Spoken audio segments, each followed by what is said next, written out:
دوبي وأنا أقرأ مرت علي حالة طبية نواجهها تدعى بالبروكسيزم.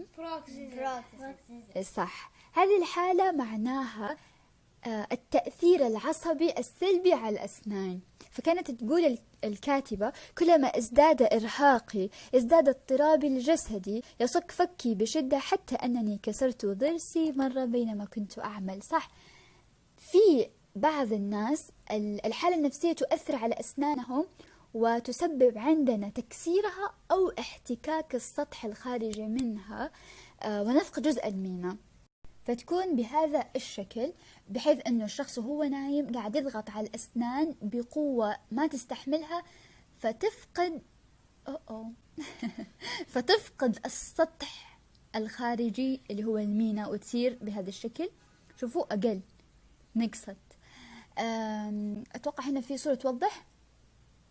أيوة، شوفوا كيف الأسنان صارت قصيرة وبدأ عندي العاج يبان، بالتالي اللب اللي فيها وتتحسس الأسنان بشكل كبير.